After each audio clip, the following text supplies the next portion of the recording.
Hola, minasan. Welcome back for another round of Animator versus Animation.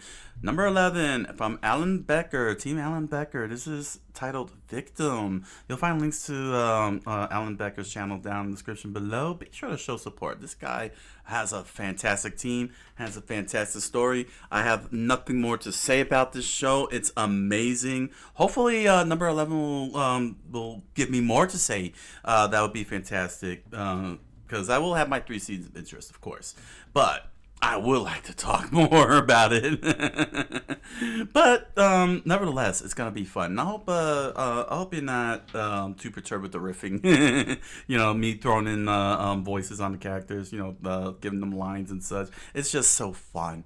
Like, this is fantastic fun, and I'm really enjoying enjoying the whole ride. It's a delight. It's a delight. So we got to find out how how they're all going to escape, how they're going to get the chosen one out, the second coming out, beat Victim, and save the universe, because that pencil's important. That pencil's important. All right, so get your notes together for my post-research thoughts and 3 scenes of interest. This is call to action: comment, like, subscribe, follow, hit the notification button, and let us resume the research.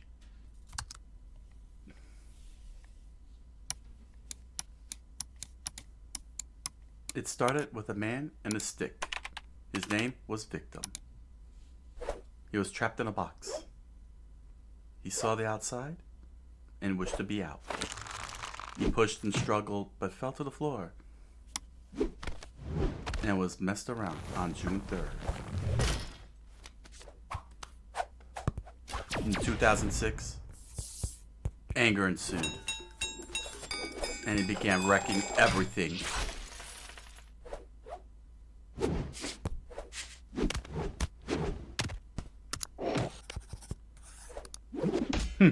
So cool, coming back to the beginning. Nope, no delete.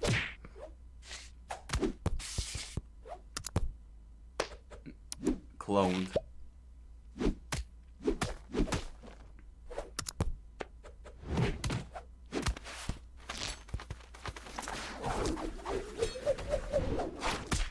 This is just fantastic.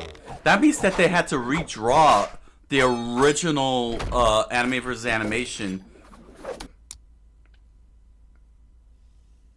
This is Alan Becker. He always points northwest.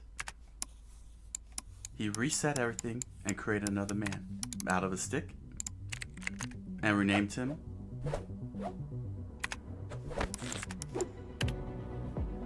June 4th.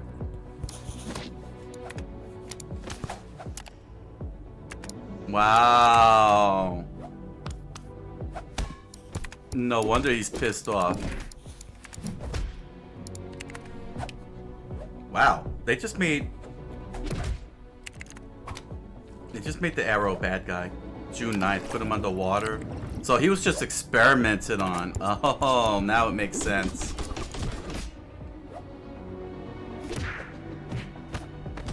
No wonder he's the victim. August, September, October, November.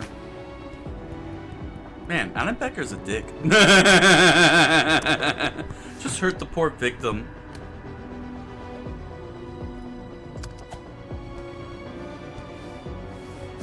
Oh.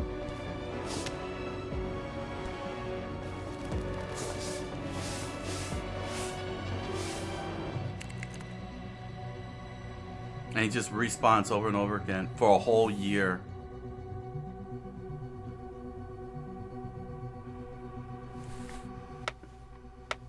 Wow. Victim became broken.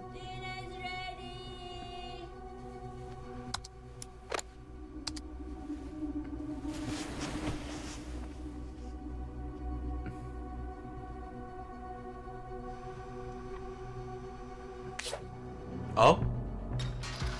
He got out.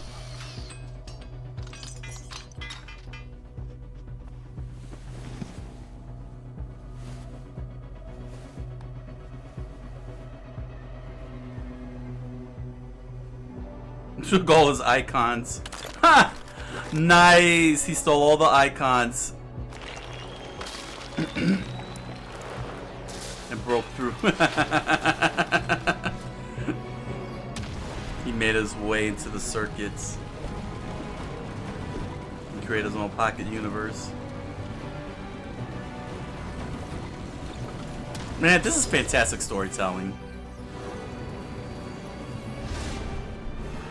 Amazon, Skype, Yahoo.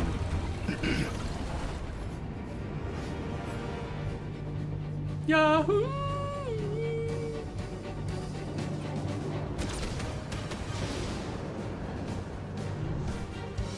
He traveled the whole of the internet.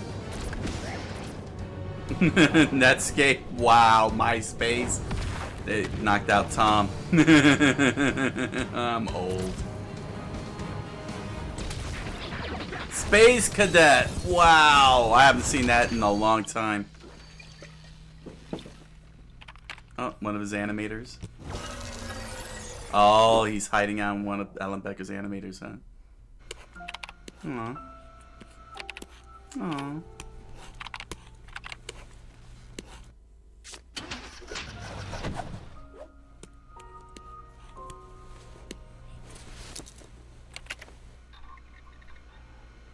Flash, Mitzi.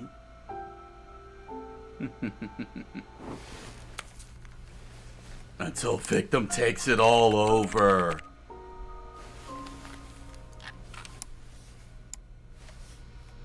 Submit my flash. Oh, he's getting pushed.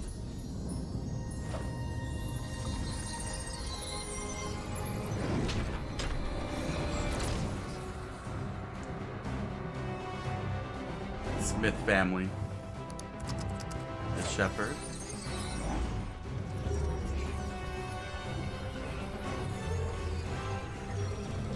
Who else? Newgrounds. Fantastic. Oh, going back to where it all began. Wow. Dang, I'm old. Stop making me feel old. Wow, got pushed right into Newgrounds. Fantastic, man. Everybody's sending their Newgrounds animation, and Victim's gonna ruin everything. Oh my gosh, that means that they've been in the world of Newgrounds all this time.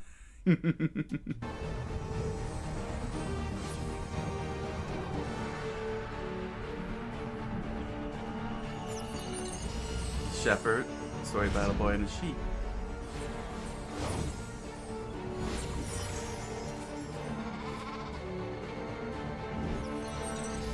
Silly Steven, the world's not ready for Silly Steven. Aww. Everybody. And of course, Mitzi. Dance animation test. They've all been absorbed. And he's like, no, no.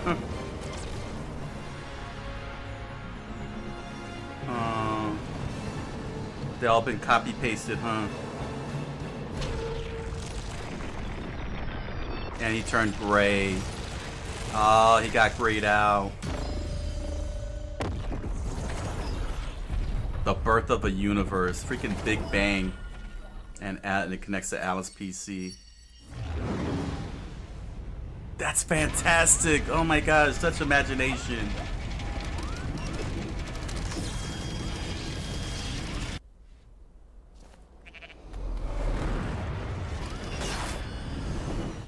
Everybody got copy pasted.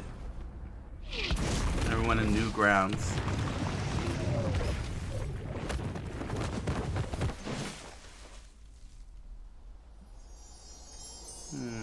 All the people, all the characters. Here's Mitzi.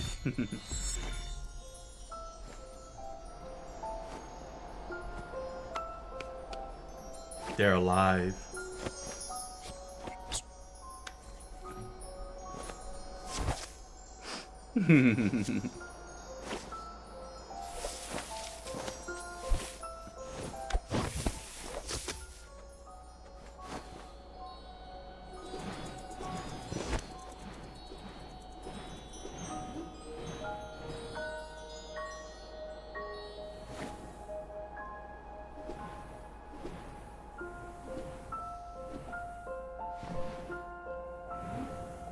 This is just so amazing.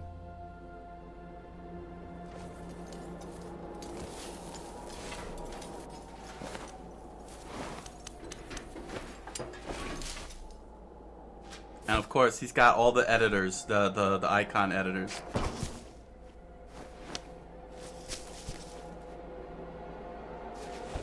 Is everybody showing up now? Silly Steven and them?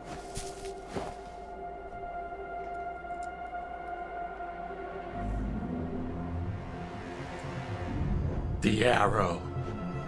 He's pointing northwest. Northwest. Northwest. He's waving at them, but he's scared.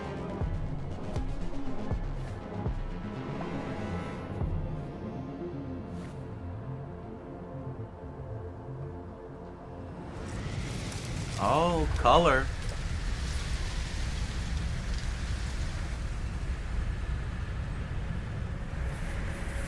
Let there be color. So saith the Lord.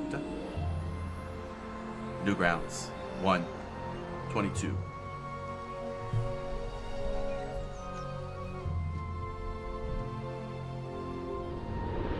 Oh, they're becoming people. Oh, he thought they were all arrows, but they're actually people. Aw. He was so traumatized.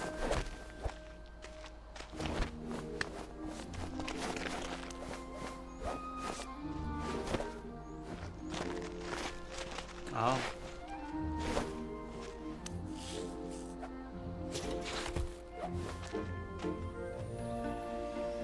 Man, he is so hyperventilating.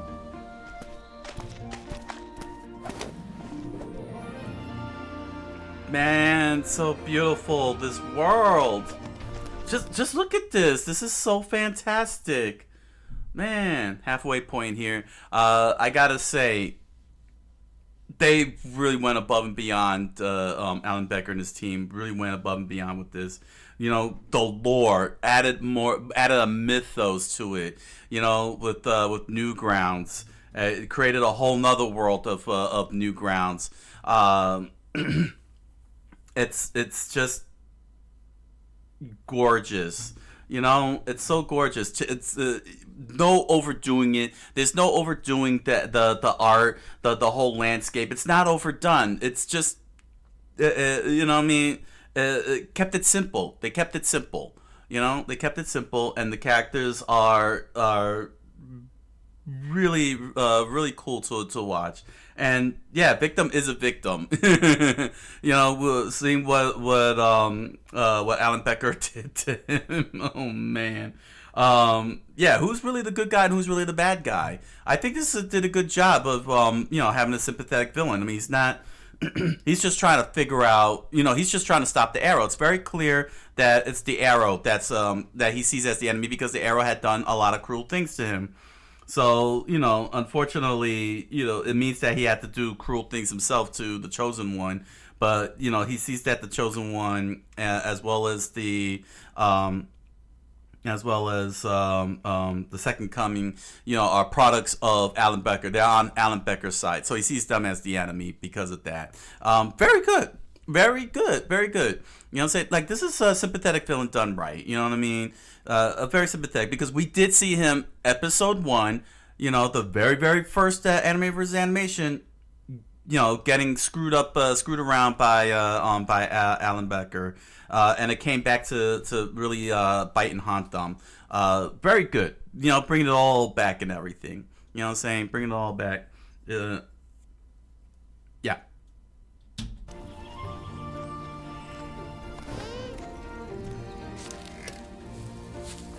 This is just so cool.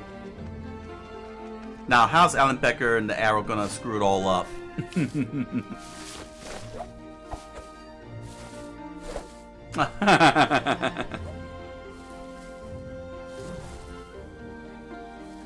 Oh, he broke that.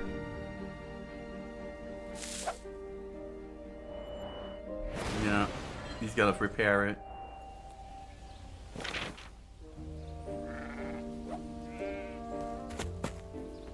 Another sheep.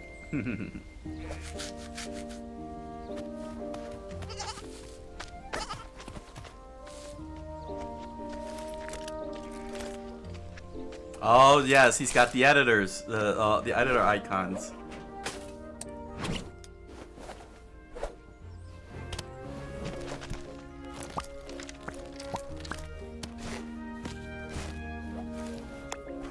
Copy paste.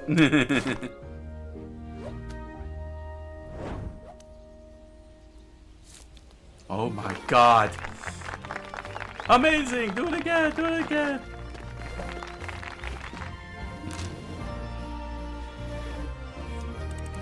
Circle.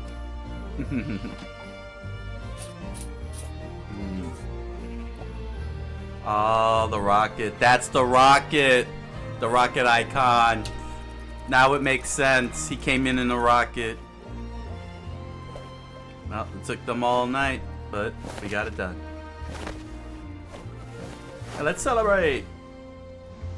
Let's cook up the sheep. We're having lamb shanks.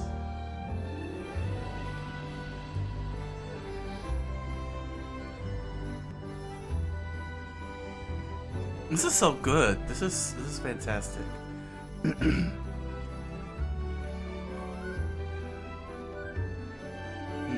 Fish. Oh, he fell in love with Mitzi. And there he is.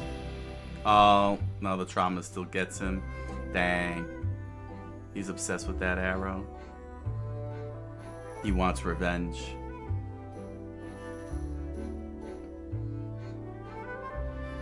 Oh, is this how he loses Mitzi? Because he can't overcome that trauma?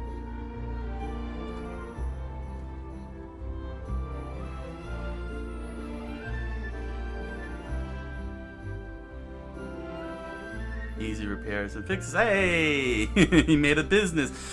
He made a business.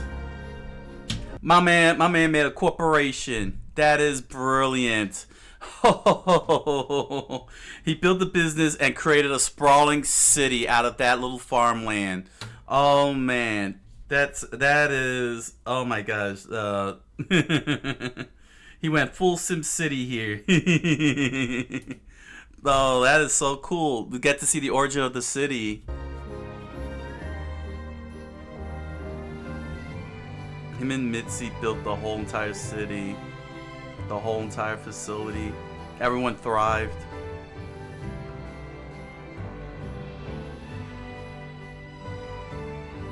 HD TVs.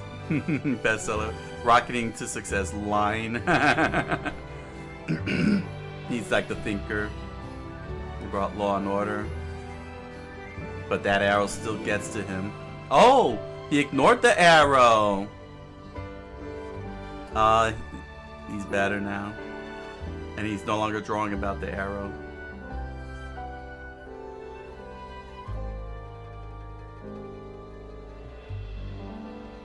Hmm, 4 years later.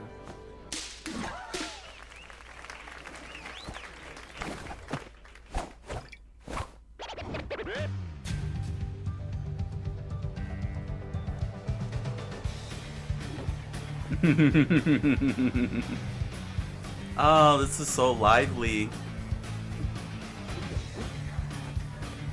All sorts of different characters and oh, he's dancing by himself. He's so lively. Oh. And she's a dance program too, so oh. Oh, what happened?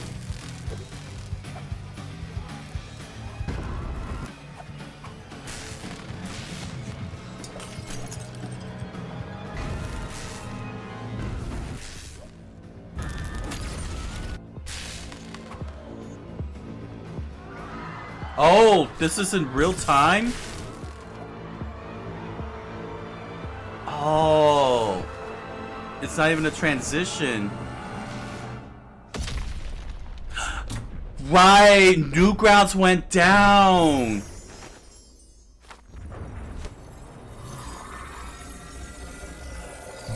right. Newgrounds went down, and so all the videos are going away. Oh man, some of these from like the Newgrounds stuff, you know, like. Oh man.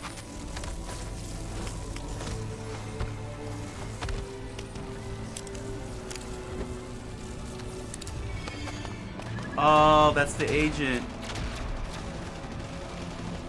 I'm wondering if these are all the Newground cartoons.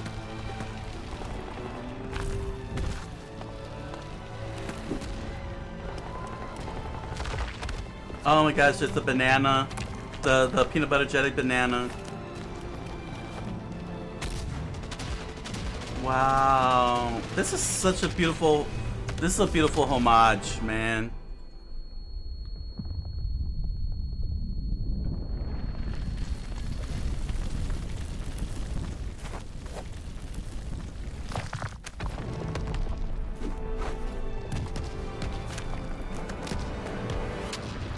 No.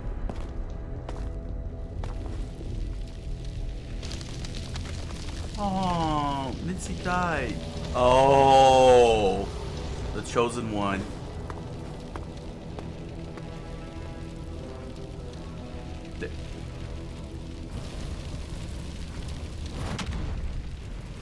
And the second coming?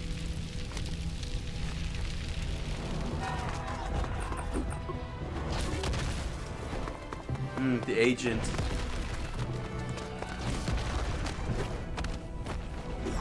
And everybody made it into the pocket world.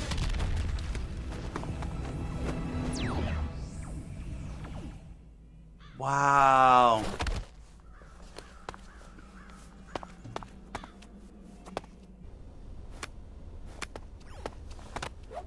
Victim.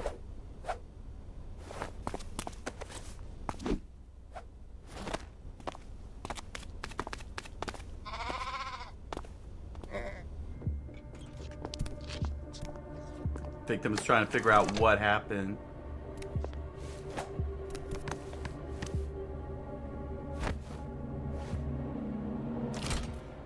Oh, he's gonna see it. Oh man, Victim's gonna see it.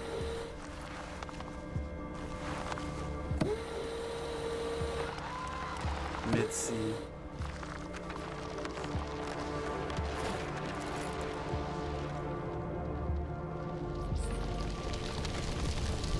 The love of his life. Ooh, 2018.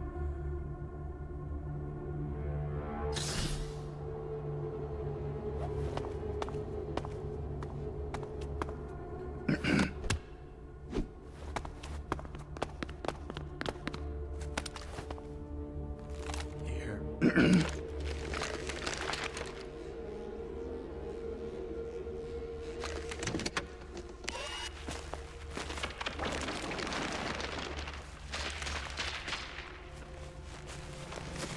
Yeah. There it is.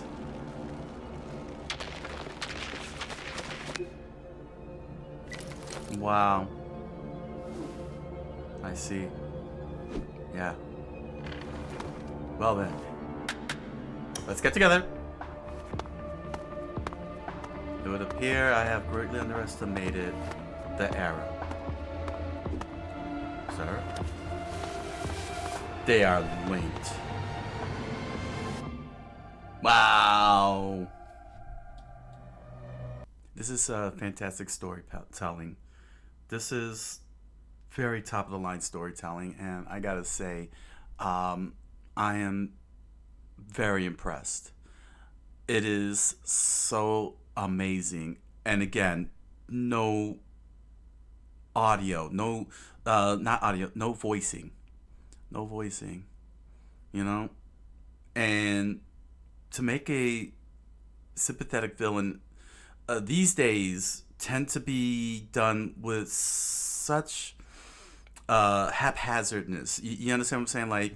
Like a lot of writers today, I've been noticing in a lot of media trying to do the sympathetic villain thing, and the problem is that it comes out so poorly executed that it makes no sense. You know what I mean? Especially when they do um, great evil things and such, and then suddenly like, oh, the his puppy, his puppy got killed.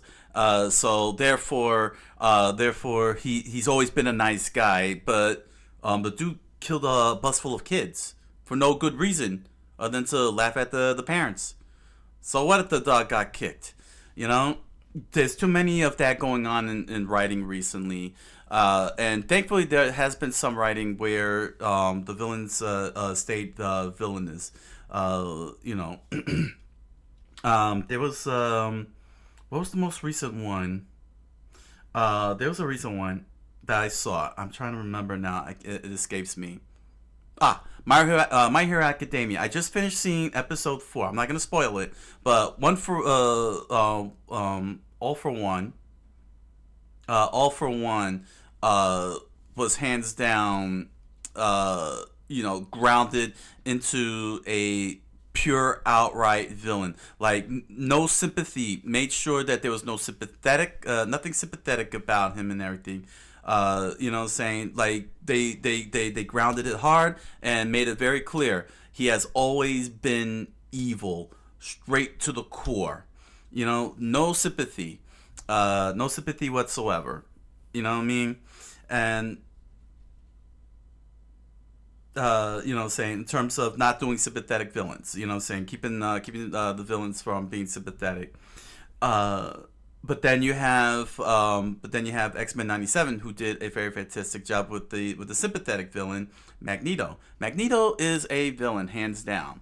But here they gave him a very sympathetic role in this particular season, the most recent season, X-Men '97, because this was set after Charles Xavier died, and entrusted the X-Men and the school to Magneto. Magneto chose to do what he could to not commit to evil and to commit to Charles' ideals. And the world was rightfully was right to not trust him, and he acknowledged that. That was what was good. He acknowledged it. But he says that he's willing to give one more chance. He said, I'm going to give humanity one chance for the sake of my friend Charles, to honor him, to make things, to make it work. And came off with some of the most badass line imaginable. Don't make me disappoint you. And sure enough, he disappointed them. Not because of any not because he wanted to be the mustache twirling villain, but because Genosha got attacked, and it's like, when is it gonna stop? Saying first they were peaceful, they weren't doing anything wrong in Genosha, and they did had regular normal humans there, and they were treating them nice and everything, and he was seeing it. He was seeing it, he was seeing the possibilities, and then it got attacked, and people were slaughtered everywhere, particularly the mutants. The mutants were getting slaughtered left and right, and Magneto's like, screw this, I'm going up to the North Pole, and I'm bending, and I'm gonna earth bend the planet. He magnet bend the whole planet, so so it's not impossible to write a sympathetic villain, but you have to build it up right. Not only do you have to build it and construct it correctly, but you gotta also earn it. You gotta earn it. You can't just be like, yeah, he blew up a whole bus full of children, but he did it because a puppy kicked him. How sad. His puppy got kicked around. How sad.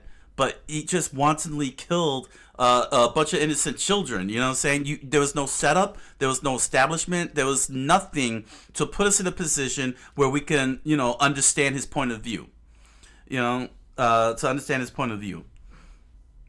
My first scene of interest.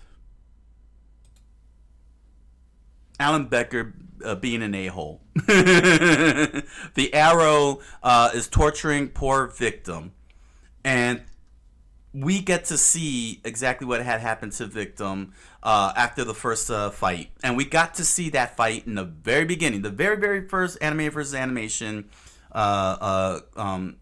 cartoon, the first short. We saw what happened to victim on the first thing, but we didn't see what happened beyond that. And now we got to see beyond on it, and how we perceived Alan Becker as a good guy. Now we see that he has committed evil. I mean, he tortured the poor guy. You know, saying now it's very easy to say, well, straight off the bat, victim was, you know, destroying, wrecking everything. But then big question is, if all Becker could do, Becker solved it by erasing him. Why did he recreate the victim constantly over and over again and did this? It made, you know, saying, you know, it's very easy to say, yeah, he was wrecking Alan Becker stuff and crashed his, and almost crashed his computer, and he had to put a stop to it. But then all he had to do was just not duplicate, you know, respawn victim, and he just kept respawning victim over and over again, and just started torturing him over and over again. So at what point do we stop saying, well, Alan Becker's dog got kicked around, you know? So you get what I'm saying? You get what I'm saying? We can't sympathize with Alan Becker because he solved the issue by deleting the victim, but instead he just kept recreating victim and just kept torturing him over and over again. So basically, by comparison to what victim did to his window screen, it doesn't justify anything. This is just wanton evil, you know? This was just pure evil. But we would never have known that because we spent a good part of Animator versus Animation watching The Chosen One, again created by Alan Becker. All the characters that were created by Alan Becker, basically, fighting big time. You know what I'm saying? Taking on the evil villain and everything. And then Alan Becker comes in and saves, helps the fight out and whatnot. You know. So it's an amazing way to flip. This was actually a very good flip of heel turn, of the heel turn face and face turn heel between these two characters, and it just made it even more fascinating. It made it more fascinating and trying to ascertain exactly what is Alan Becker's motive then for doing all of that. It made. I wouldn't say it made no sense. It just makes interesting sense. You understand what I'm saying? Like, it's very, very interesting to figure out precisely what it is. What was the whole motive of torturing a victim? If there was no. If there was nothing behind it, no reasoning. Well, there's really no reason behind it, but it's, because when it comes to writing, you always gotta give a villain motivation.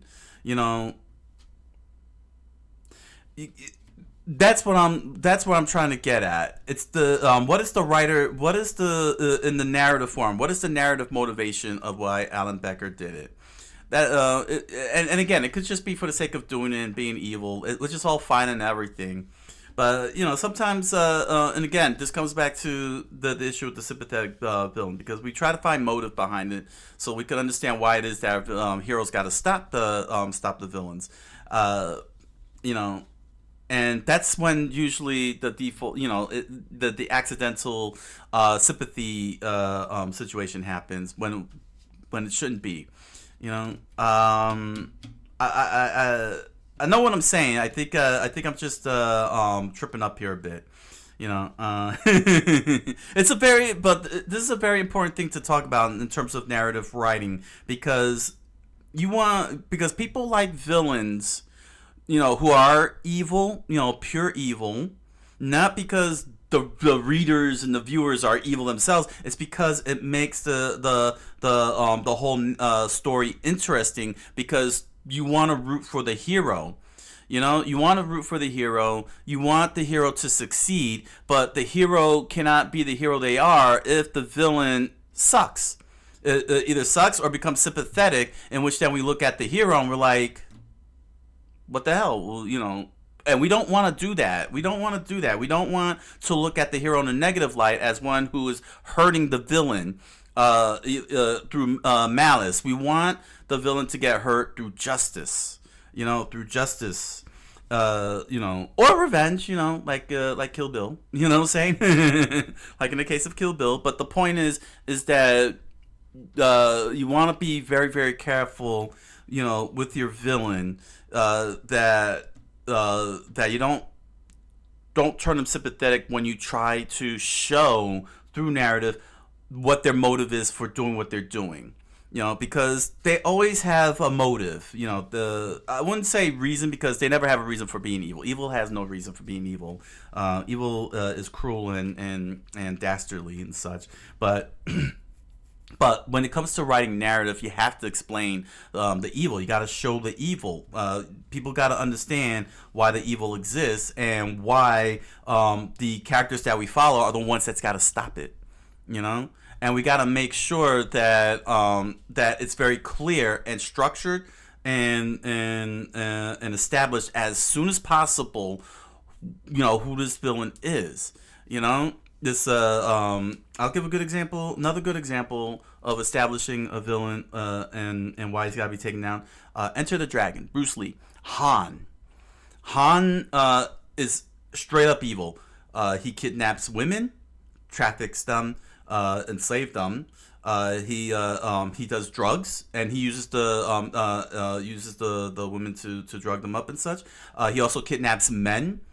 He kidnaps men and subjects them to slave labor, you know, hard time labor. They're building his castles and such like that. They were in the cage, and they got freed too, and they were they were able to help Bruce fight back against Han and his group. You know, his group. You know what I'm saying? The women got rescued and everything too, but Han was established right off the bat, you know, through Interpol that he was evil. You know what I'm saying? That he did all the evil. And his henchman Ohara, we get to see what he does that's evil. We get nothing that is sympathetic about it. We find out that Han was behind the death of his family, the Shaolin Temple, all of it. And no sympathy. You know what I'm saying? There's no sympathy. And we get the ultimate climax with Bruce versus Han in the epic fight and everything. You know, and we even get to see more of Han's nefarious deeds when he attacked oh man, what's his name? Jim Kelly played it. Jim Kelly's character. Han was like, yeah, I was hoping. Oh man, I can't believe it. Williams. There we go. Williams. Now I remember it. Williams, when he fought Williams, Jim Kelly's character, and when Roper shows up, he sees his boy Williams tied up above an acid bath, and Han is like, I was hoping that Williams would have helped me with his connections in Harlem to push drugs. Like, that's freaking evil, man. You know what I'm saying? More examples of evil. No sympathy. You know, that's what I'm trying to get at, is that when you're writing, you know, you gotta be able to show and or explain the reasoning behind their evilness. Money, like Hans Gruber. Man, there's a lot of villains named Hans, except for Han Solo. He's the only good guy. That's funny, Hans Gruber, Han in Enter the Dragon. Gosh, man, we need more evil Han than good Hans. How you say? Yeah, but that's my point. You know what I mean? It's very easy to not wanting to give you know, evil villains like a reason for why they're being evil, and want that whole sympathetic thing. But evil is still evil, and you do have to show it, and you have to, and you can't default into sympathetic. You know, that their dog got kicked. You know, that their dog got kicked. Woo, that was a lot. My second scene of interest, Sim City. My man Victim built a whole civilization in his little pocket universe. It was so cool. It was really cool. 4 years of success. The rocket symbol now makes sense because he came in the rocket. All these wonderful characters that came from that all came from Newgrounds. Fantastic, man. Like, man, whoo!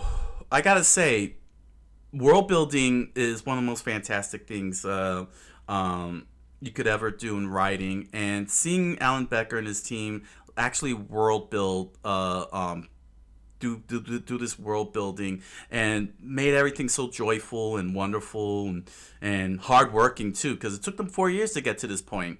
It was fantastic, you know. And they did it in such a wonderful way with images, with a combination of still images and short clip animations in this flashback. It really gave, again, I talk about how the town looked alive. We get to see how he made the world build come alive. The characters, again, faceless and everything, but with the exception of the sheep being able to make the sound, the ba sound. It's actually very, very solid, very excellent. Excellent in writing, excellence in writing, you know what I'm saying? Doing it all through show, watching how he made the corporation and everything. It's such a I guess I don't want to. Well, yeah. I mean, it is art. It is art after all. Yeah, it is art. It's a beautiful work of art. Seeing world building get built out like that, and to do it in such a short time with no dialogue, is pretty impressive. It's very difficult when it comes to world building because you got to show. And he did an excellent job in showing, show how the world build works. But sometimes you need that exposition to be able to explain how the rules work. But he didn't have to worry about it because he was able to ebb and flow it so smoothly in the animation. It's just so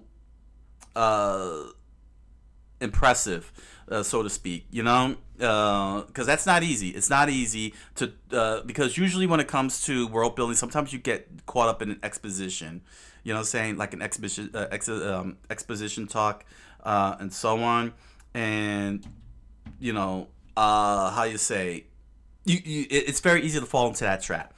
And it's not easy because you got to explain, you know what I'm saying? But without not so much bogging down the story, but in a manner where you don't have characters saying to one another what they already know. You know what I'm saying? And and try to explain things in a manner that is as fast as possible. Think of it as elevator pitch. There we go. You know what I'm saying? Like you gotta do your exposition and your world building like an elevator pitch. Just go as rapid fire as possible, pointing out where here there is, and then have the characters interact with it to carry the rest of the load. Because your viewers don't have a problem, but people who read books, they do have a problem because you gotta explain. You know what I'm saying? There's no way around it. You gotta explain it.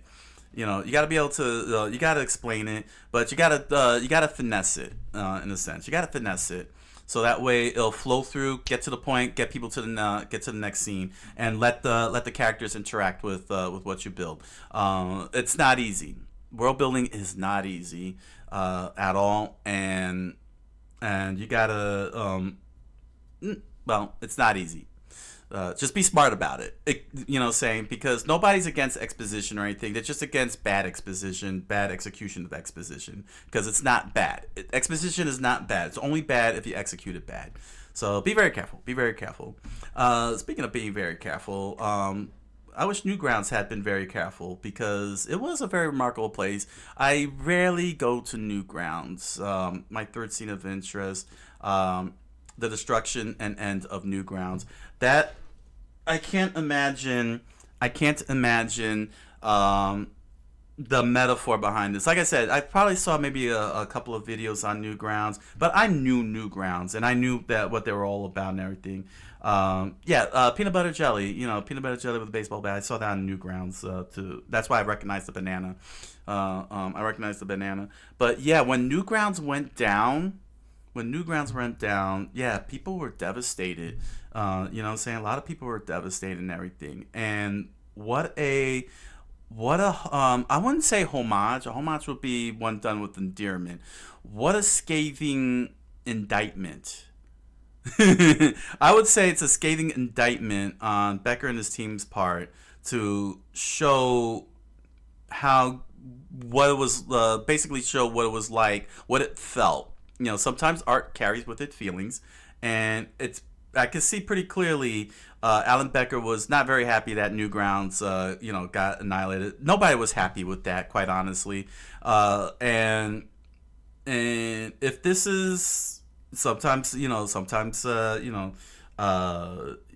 metaphorical and allegorical can be put into play of what you want to say.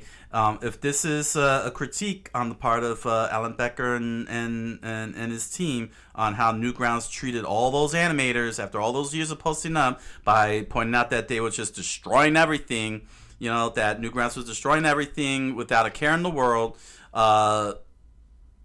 he's on point. I gotta say that's on point because when Newgrounds went down, it was shocking. Like it shocked everybody. You know what I'm saying? Even though I never was on Newgrounds, I saw, I knew everybody was shocked that it went down and, and became no more. And so seeing this happening where everybody's animations are being deleted and erased everywhere at every turn, it was very heartbreaking when you think about it because, I'm watching, because that when I think about it, it's like so many people created this stuff and their works are being, destroyed. I don't know if anybody backed up their data. I really hope that they had backed up their videos and such because those who didn't, those are lost forever. And as a writer, that's heartbreaking. As a creator, that's very heartbreaking. And I can't imagine how everyone who was in Newgrounds felt about that.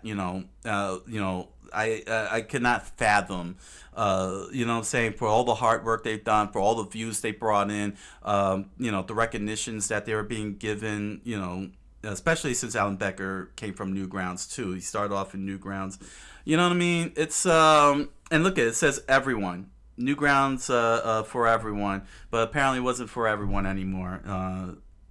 Same with Screw Attack. Screw Attack, another one that caught everybody off guard. I watched Angry Video Game Nerd on that one. On Screw Attack,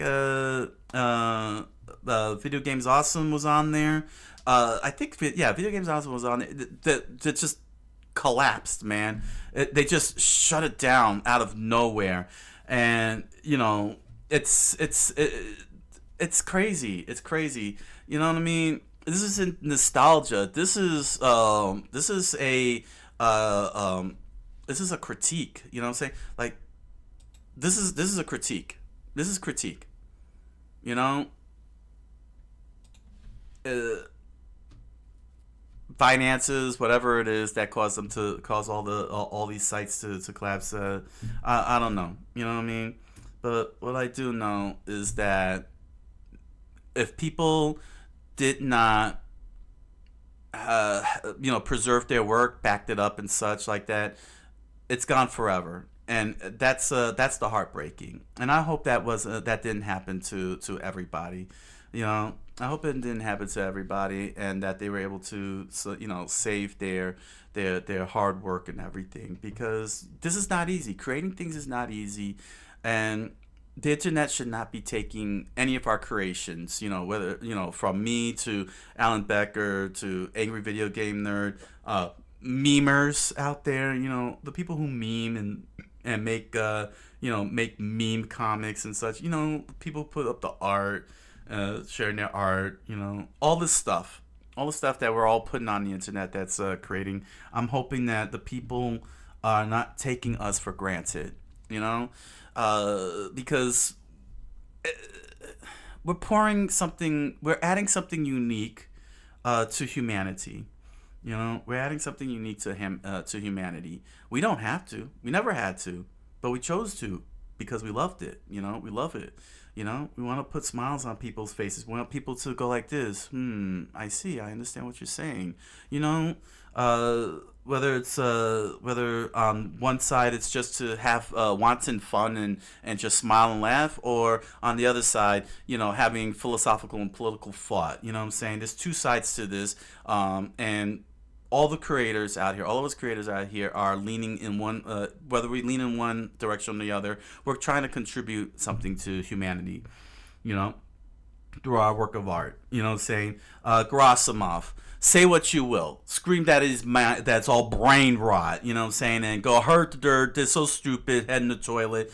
The man gets 3 million, gets at minimum 1 million views per video, per video drop. And everybody who is going along with the Skibidi Toilet and made their own versions of Skibidi Toilet are getting 1 million views.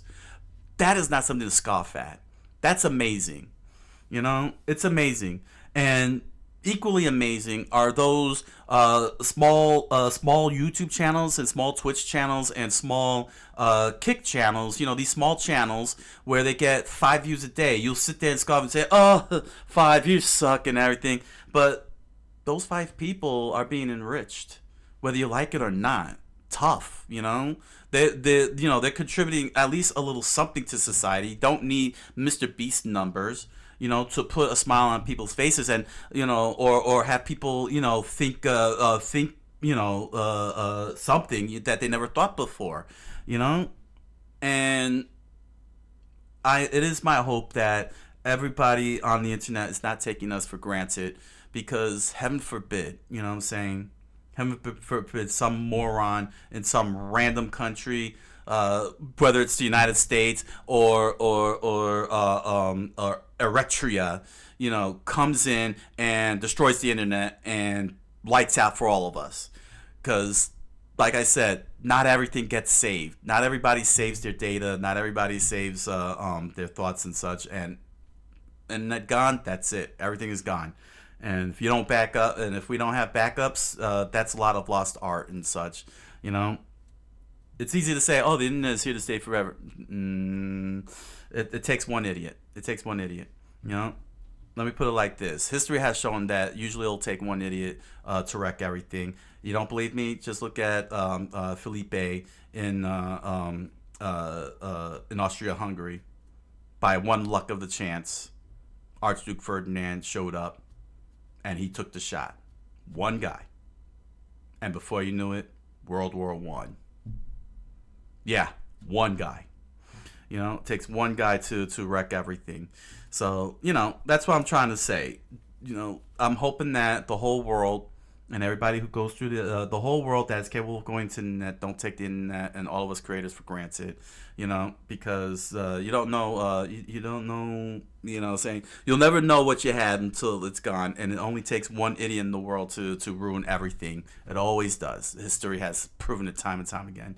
I know this is the dark, it's very dark, but, this is what I was talking about, you know what I'm saying? Alan Becker brought us to the philosophical part of creativity, the deep thought of creativity. That's what Alan Becker brought with this moment here. That's how art works, guys. If we're not just having blind fun for the sake of fun, then we're on the other side having philosophical deep thoughts. This is fantastic. Alan Becker brought to the table here.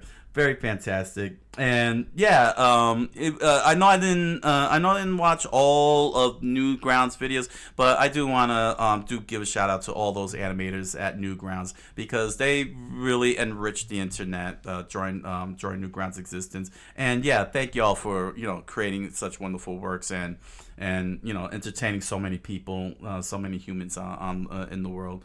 You know what I'm saying? So all right.